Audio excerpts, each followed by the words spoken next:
कब्रिस्तान में एक कब्र से अजीब बदबू क्यों आ रही थी। रोज की तरह एक दिन वह नमाज़े जौहर अदा करके कब्रिस्तान गया। अपने वालिदैन की कब्र के करीब खड़े होकर सूरह यासीन की तिलावत की और फातिहा पढ़ा। फातिहा पढ़कर अपने वालिदैन और तमाम कब्र वालों को इशाले सवाब किया।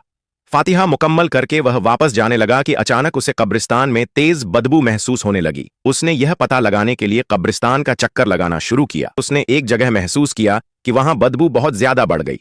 उसने करीब ही 2-3 कब्र थी, वहीं से बदबू महसूस की। उसने वह कब्र की मिट्टी सूंघ कर पता लगाया कि कौन सी कब्र से यह बदबू आ रही है। जब उसने उस बदबू वाली मिट्टी को सूंघा तो उस बदबू की वजह से उस नौजवान का सर चकराने लगा।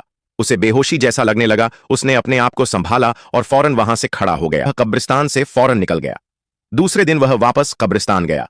कब्रिस्तान में उसे एक बुजुर्ग नजर आए। वो नौजवान उस बुजुर्ग के पास गया और पूछा कि क्या आप जानते हैं यह कब्र किसकी है। तो बुजुर्ग ने कहा कि यह कब्र एक मर्द की है और उसे दफनाए हुए 1 हफ्ता हुआ है। तो मैंने पूछा, क्या आप इसका नाम जानते हो? तो उस बुजुर्ग ने नाम और पता बताया। तो मैं इस मुर्दे के बारे में पता करने के लिए गांव में गया। उस बुजुर्ग के बताए गए पते पर मैं पहुंच गया। मैंने उस घर का दरवाजा खटखटाया। अंदर से एक शख्स बाहर निकला। नौजवान ने पूछा कि अभी 1 हफ्ते पहले आप ही के घर से जनाजा निकला था। तो उस शख्स ने कहा, हां, वह जनाजा हमारे घर से ही निकला था।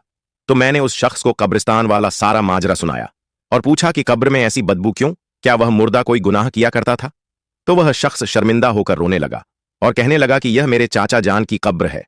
वह बड़े ही मालदार थे और नमाज भी पढ़ते थे, रमजान के रोजे रखते थे, लेकिन उसमें एक बड़ा गुनाह पाया जाता था और वह था सूदखोरी।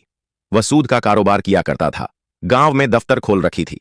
रोज सुबह घर से एक बैग में पैसा लेकर जाता और फिर गांव के लोगों को सूद पर दिया करता था और फिर सूद की वसूली के लिए जाता। जो इसको सूद के साथ पैसे वापस न करता उस पर जुल्म करता। यह गुनाह उसमें पाया जाता था। आप उसकी कब्र पर बदबू की बात करते हो। जब उसका इंतकाल हुआ तो उसका पूरा बदन काला पड़ गया था। मौत के कुछ वक्त बाद उसे पहचानना मुश्किल हो गया था।